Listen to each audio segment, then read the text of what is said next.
The Athenians called it the Acropolis. Free expression, ethics, art, philosophy. The Acropolis heralded the democracy. But if I told you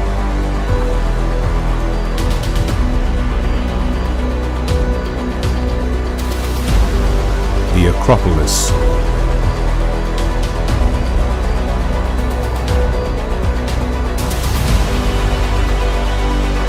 has returned.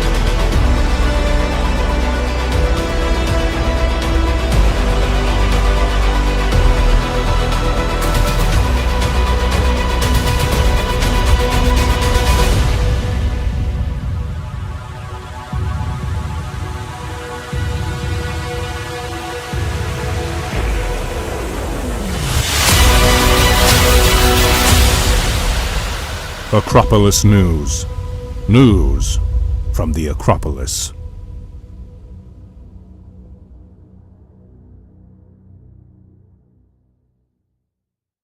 Leftist colonists seize the means of culture as states sue Joe Biden for violating the First Amendment. My name is Trevor Brown, and you're watching The Trevor Report. Hello, everyone.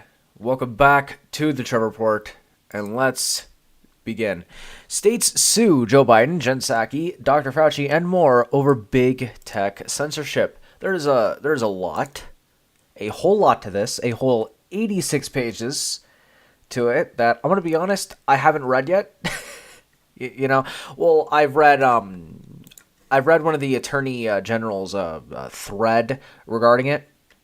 Good 90% of it. I don't have a Twitter account, so what happens is I can only scroll so far for a certain amount of time before it just kind of, it stops me in my tracks, and then I have to do a bunch of nonsense in order to circumnavigate the thing that stops me in the tracks. But yeah, but I have done a full context article that goes over sort of the snippets. I've embedded the tweet, and I've embedded the actual lawsuit. I highly encourage you read it. I'm going to read this basically as soon as I get back from college. Get back from college for the day. Pretty much is when I plan to read this. Recording this as a Monday. But another thing too you can now do with ANN articles is check this out. Right. You can share this article on basically everything. I had no idea there were so many social media platforms. Jesus, I guess. Wow, Christ. But you can email this. I don't have a email thing installed for Brave or whatever. But you could also you just copy the link. You can copy the link and paste it in your browser. You can paste it onto Discord. You can do all sorts of things. You could also share it via Getter.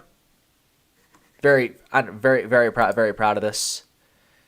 I say I'm proud of this as if I spent a lot of time working on it, when in reality I just found a plugin and just used it. But anyway, let us continue. Louisiana Republicans advance bill that would change abortions as homicide. Oh no, what a terrible, horrible, no good, very bad thing. I cannot believe the racist, sexist, homophobic, alt-right, neo-Nazi, reactionary, buzzword, dog whistle, that I'm supposed to believe about all of the lessers in society. Nah, I'm joking. Republicans are trash.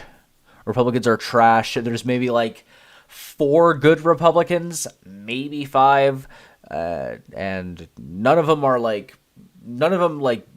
believe in Lockean principles the way that I suppose since they're American, a lot of them probably believe it, but they don't act upon it, right? Sorry, I just woke up about 30 minutes ago, and it's 5 in the morning as of the time I'm recording this, which, yikes. But yeah, so Louisiana Republicans probably, like, good or bad. It's just It's just a matter. Look, it's just a matter of your perspective on abortion. In this case, that's literally all it is. State laws on fetal homicide and penalty enhancement for crimes against pregnant women. Basically, there are 38 states on here. Okay, New York is not on here. Okay, New York and 11 others. Okay, they don't count killing the baby in the pregnant mom's baby as a homicide, which yikes, big yikes, big yikes. That's basic, but like Louisiana Republicans advanced bill that would charge abortion as homicide.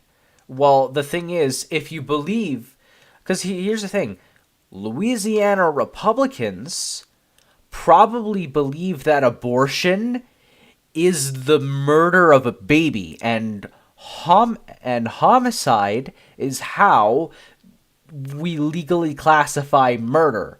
So if you believe that abortion is murder, and you're in the legislature, and you have the means and the opportunity, you are probably going to, and you're a legislator, you're probably going to draft legislation that adheres to, like, the, not only, like, your moral views, but probably the moral views of your own constituency, you know?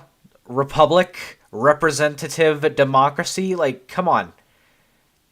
Come on, like the Washington Post, democracy dies in darkness. Washington Post is like, oh, it's so terrible. The evil, racist, homophobic, neo-Nazi, reactionary, alt-right maggots, blah blah blah blah blah blah blah blah blah, are doing the no-no thing. The no-no laws, which passed through committee on a 7-2 vote, goes one step further than anti-abortion bans and have gained momentum in recent years. No.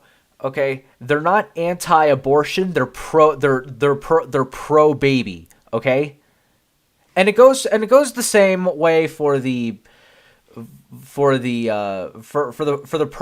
pro-abortion types. Okay, not like the shout your abortion crowd, right? For me, because I'm on the safe, legal, and rare thing, I'm like, wow, wow, that's deeply immoral of you, okay? But this is stupid, okay? The abortion issue cannot be solved, which is why it should be led to the states, which is the entire point of representative democracy. We are a representative democracy in a federalized system of United Nation states, okay? Otherwise known as the Constitutional Republic of the United States, okay? Using common law in order to override the legislator, okay? Big yikes, okay? At the end of the day, I'm in California, and with Assembly Bill 2223, you know, I've already covered this before. All previous show reports linked down below in the description, blah, blah, blah, blah, blah, right? Like, I don't play, like, California's going to be fine if you're pro-abortion. New York is going to be fine if you're pro-abortion. If you're safe, legal, and rare, like myself, you're probably not gonna like what Louisiana is doing, and you're probably especially not going to like what California and New York are doing. New York, of course, New York and 11 others who don't count the death of the baby in the womb of the pregnant mother as a homicide. Like if you stab a pregnant woman in the stomach with a knife, okay, it does not count as homicide in New York, which is insane. That's crazy. That is ridiculous. But anyway, let's continue. Abortion rights protests form outside home of Supreme Court justices. New York Post. No. I hate to break this to you, New York Post. But this is not a protest. This is intimidation. If this was a protest over, if this was an abortion rights Roe v. Wade protest, they'd be outside of the Supreme Court. The fact that they're outside of the homes in order to intimidate the family members of these this is to intimidate the family members of the Supreme Court justices in order to force the Supreme Court to exploit common law in order to override the legislator. Okay? Like, here's the thing, Democrats. Okay? Just, if you're going to be the party of democracy, as you like to say, you should probably do a little bit of democracy. But then again, what do I know? But the thing is, you'll never be able to please these people. You can have the most radical position, okay, the most anti-reactionary position on abortion, which is this position. Now, I've been told this position that I'm not allowed to have an opinion on abortion because I'm a man, right? No uterus, no right to talk about it. The Whoopi Goldberg, blah blah blah blah blah blah blah blah, right? I've always said this in response, what about me being born wrong prevents me from determining what does or does not constitute human life? Here's the thing. What Gavin Newsom is saying right here is incredibly radically feminist. Like, it borders on outright female supremacist, right? Gavin Newsom savagely mocked discussing transphobe for claiming men can't get pregnant at abortion rally. If men could get pregnant, this wouldn't even be a conversation. This decision isn't about strengthening families. It's about extremism. It's about control. Okay, here's the thing, right? All previous Trevor reports linked down below in the description. But if you want, okay, Gavin Newsom. Okay, if you've seen Gavin Newsom's campaign, okay, his gubernatorial campaign last year. Okay, if you want extremism, okay, go to his website. Look at how he views the opposition. If you want extremism, okay, the guy commissioned a website that probably costs $15,000. Okay, like an incredibly high quality website. Okay, the most high quality website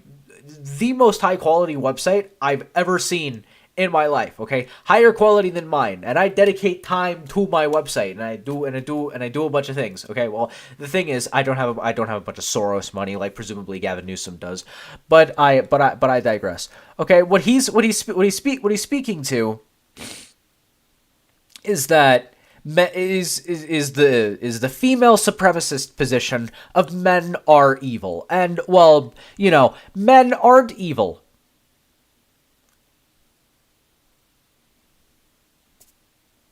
Anyway, let's continue. Why a conspiracy over recent food processing plant fires exploded so quickly. Given the current climate, it's no wonder people latched on.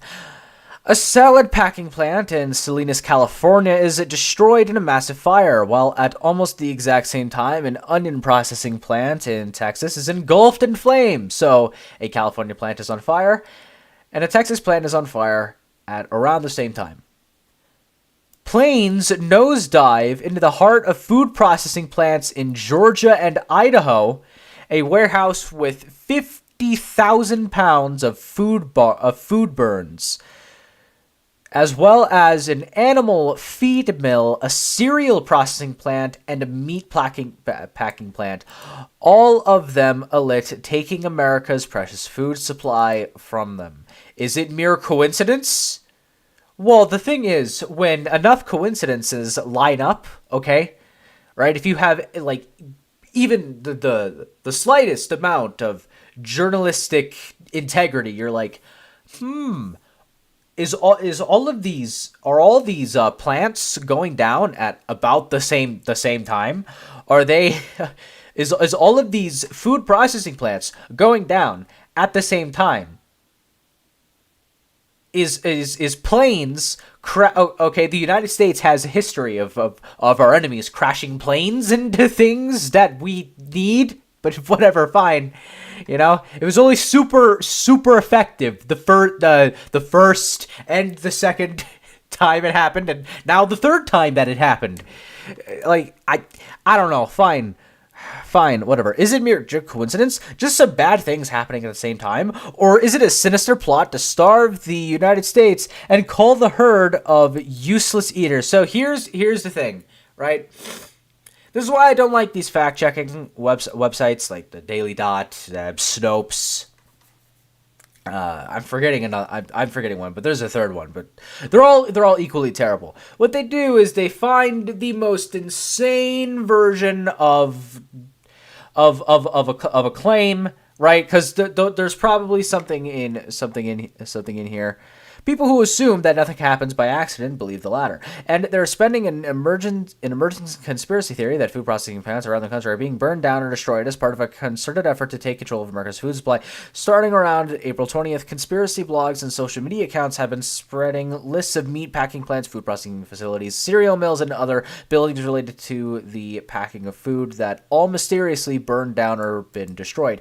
See, it's currently May 9th, so if it started on April 20th, and what is being involved is fires and planes crashing into them, right? What it's basically saying, to be clear, the fires are real. The salad packing plant in California was a major processing facility of Taylor Farms, and it burned to ashes on April 13th. A few weeks later, a fire destroyed the German name McCrum potato processing plant in Belfast, Maine. Light planes did crash into the areas near the food processing plants in Georgia and Idaho. An animal feed mill burned in Louisiana in January, and a food bank attached to a church in Arizona went up in flames in March, and there are more. So, planes crashing into buildings, things being set on fire, things being destroyed, and it's all pertaining to food. Okay, what makes this a fact check? What makes this a conspiracy theory? Because it's not alleging who's doing it, and we don't know who's doing it. Okay, but like, you have to be incredibly charitable to assume that this is an accident. Okay, if you were showing me a map, let's say if this map was occurring over a 2-3 year period, okay, then I'd be like, okay, it's reasonable to assume that most of these are probably accidents. Okay, but it's not happening. Like, this is all happening in the same year. Okay, that this article claims started around April 20th. All right? So,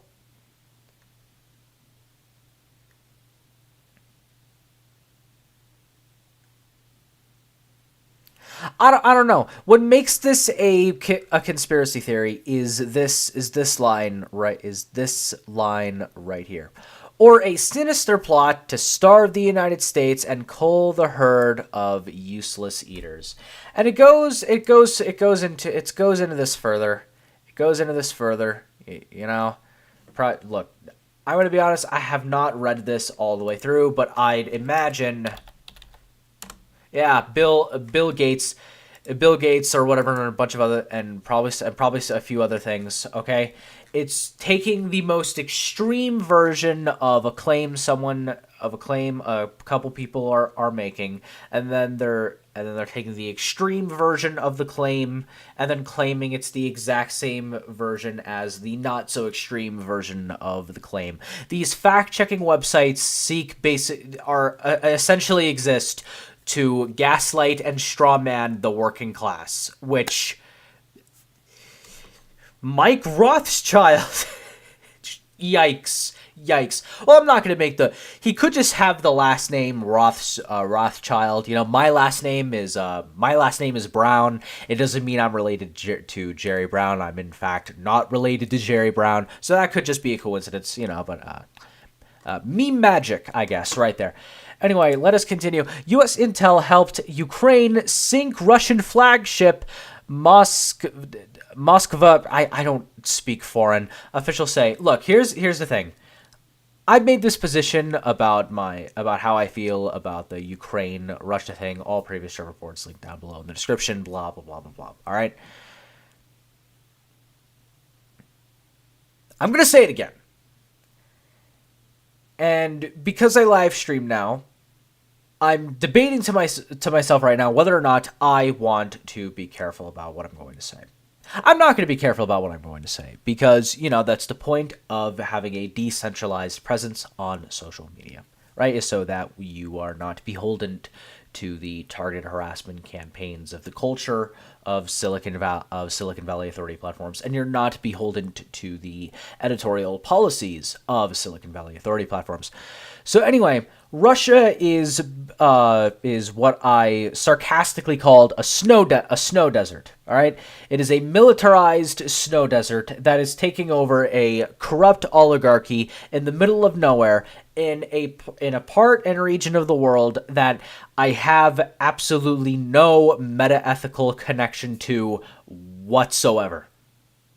Okay, I've gone over the Azov battalion and stuff like that in Ukraine. I've covered Russia's neo-Nazi, their sort of neo-Nazi I don't want to say military contractors. They're sort of neo-Nazi third-party guns for hire thing. I forget the specifics of that one. And I'm just looking at it as Ukraine is this terrible, disgusting, horrible, awful place, and Russia is this terrible, horrible, no good, disgusting place. Except it's colder, and so I'm just like, look, they can have their war, they can have their stupid little fight for all of their stupid reasons. And to be fair, it's probably very meaningful to the Russians and the Ukrainians. It's not meaningful to me because, the US has its own problems, and I'd rather solve the problems in the United States because that's something that I can actually do. I can actually try to solve these, Yeah, so anyway, moving on to the final segment. Before we get on to the final segment, a word from this segment's sponsor. This segment of the Trevor Report is sponsored by NordVPN. Click the affiliate link down below in the description in order to experience all of NordVPN's wide-ranging offers that help protect you and your internet privacy at an affordable price. All right, welcome back to the Trevor Report, and let us begin. We have this not from Libs TikTok, but a screenshot from some sort of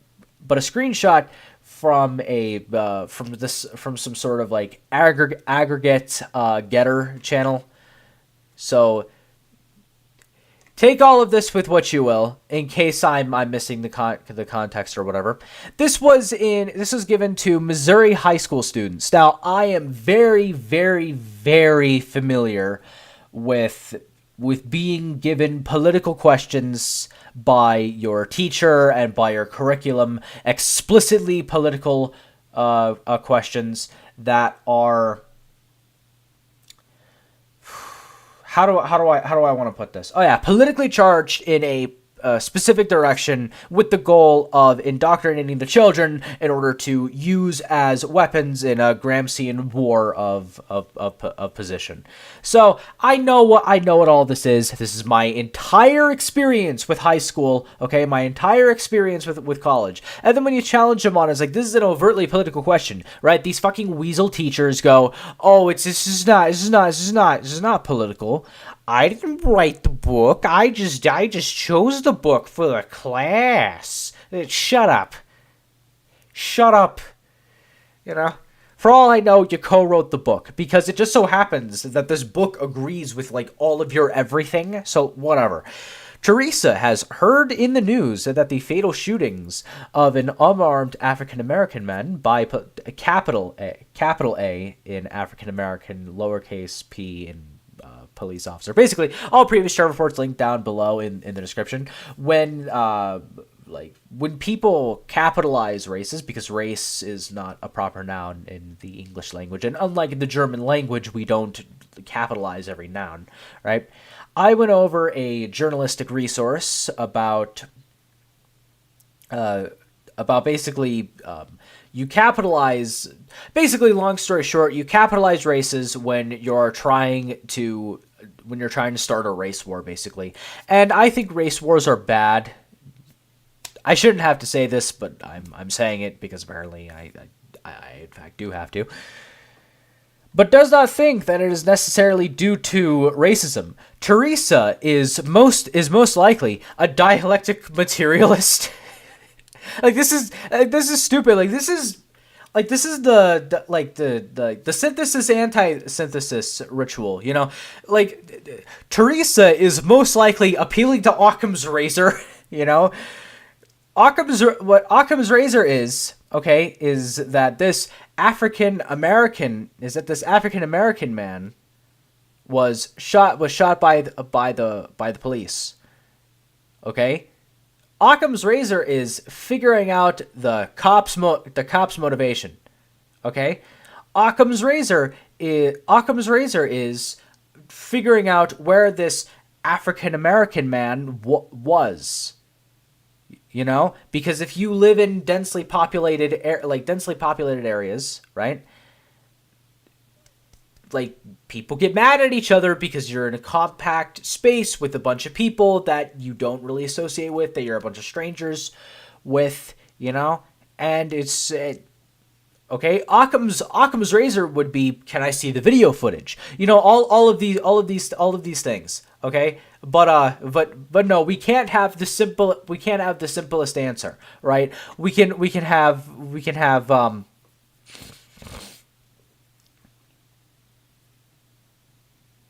have just nonsense political takes. But anyway, speaking of nonsense political takes, Star Trek has gone full repressive tolerance. They've gone full Antonio Gramsci. They've gone full coalition of the margins to attack the center. So yeah, new Star Trek film spin depicts January 6th riot leading to Second Civil War and World War III. Yes, I think the pathologization of the American right to be so to the point where the opposition to the right can only view the right as as the strawman version of the right, with increasing radicalization, mind you. I do think, yes, that will in fact lead to a second civil war, and perhaps even spark World War III. Oh my gosh. You mean when you treat your political opposition as second-class citizens for 70 years, that it's a bad no-no thing? Oh my god. Wow. Very, very... Very, very good, Star Trek.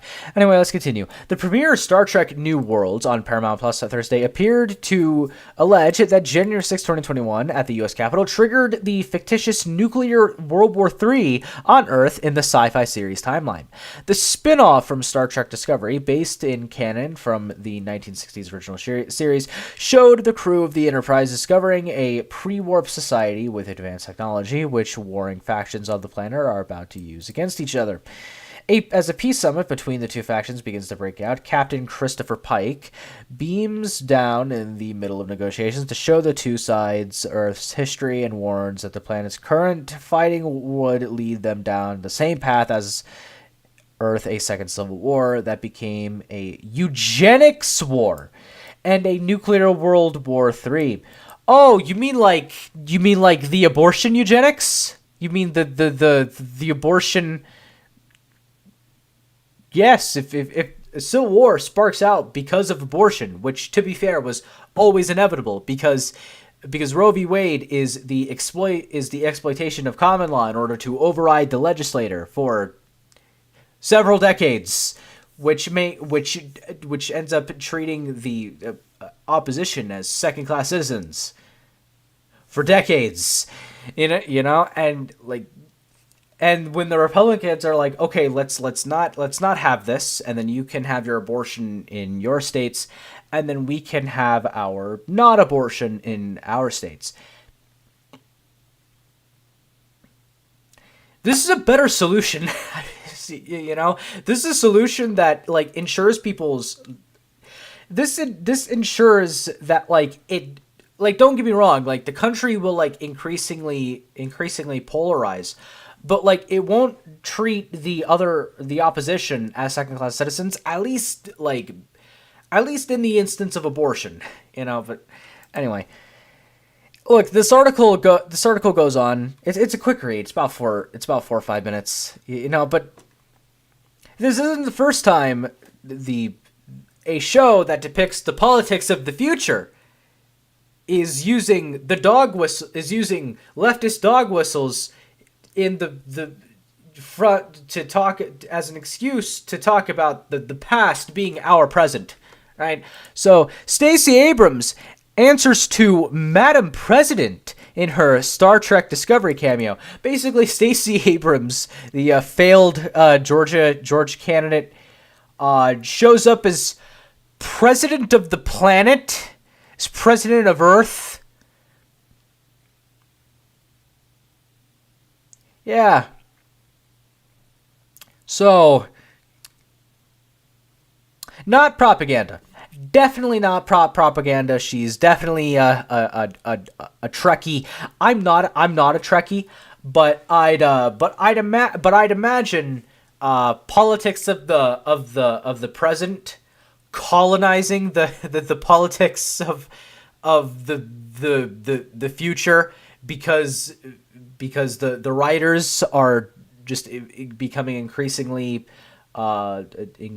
biased in a certain direction. I'd imagine Trekkies aren't the biggest fans of that, but then again, look, I don't record desktop audio on the Trevor Reports because something happened when I started doing that, and I haven't fixed it since because, well, I don't really care. But I'm just going to read to you the quotes. All right. If you own all of Twitter or Facebook or what have you, you don't have to explain yourself. You don't have to be transparent. You can secretly ban one party's candidate. Or all of its candidates, all of its nominees. Or you could just secretly turn down the reach of their stuff. You could turn up the reach of something else. And the rest of us might not find out about it till after the election. Wow, it's almost as if the Hunter Biden laptop story, right, which is a complete conspiracy theory, and only a racist, sexist, homophobic, alt-right, neo-Nazi, reactionary, leftist dog whistle, leftist buzzword, etc. Right? Only one of those people would ever believe such a thing. Well, the thing turned out to be true. So yikes. But we only found out about that after the election, and it was suppressed. It was also suppressed, and I'm just like, what do you think the 2020 election was? You brainlet, you complete brainlet, you tool. Okay, God, I don't know. That's MSNBC. Okay. Look, here's the thing. To be left wing in the present is to essentially be a colonist. Now, is that hyperbolic? Yes, but I do have a point. Okay, right? Repressive tolerance. Okay, read Herbert Marcuse's repressive tolerance. Read Mapping the Margins by Critical Race Theory. Read some Antonio Gramsci. Okay, read some of this. Okay, because they treat their, for all intents and purposes, the left has this, what we call the left has essentially turned into a colonizing force. And you can read the origins of how they've become this by reading their materials. And when you read their materials, you can understand, okay, you can understand their words, okay? Because these people do not use the words the way you and me use words. We may use words to express meaning. We use words to elevate the people around us through conversation, maybe have a sort of dialectic, if you will, right? Then there are the people who use words in order to exploit people, in this case being children. There are people who use words purely as a means of propaganda, right?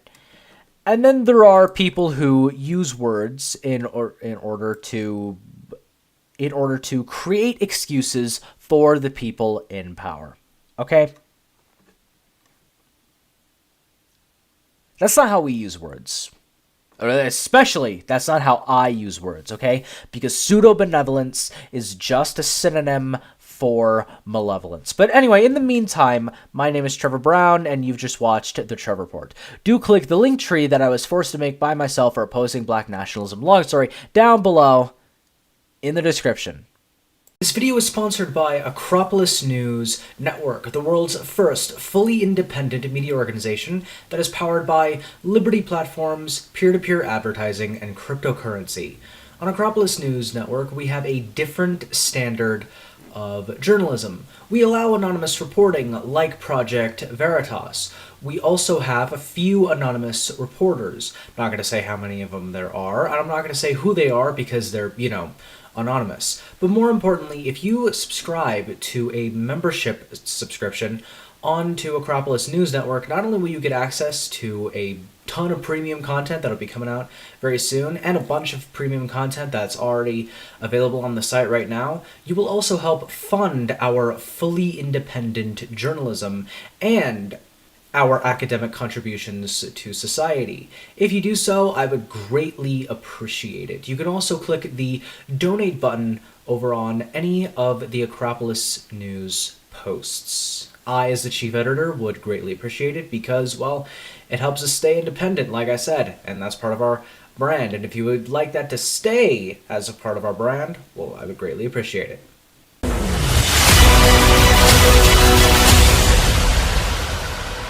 Acropolis News. News from the Acropolis.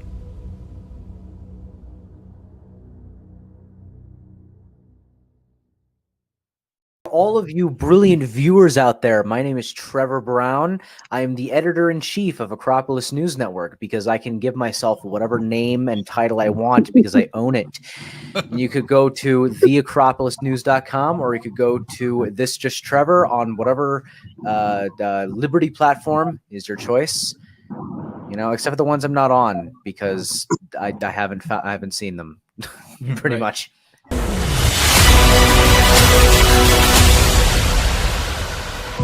Acropolis News. News from the Acropolis.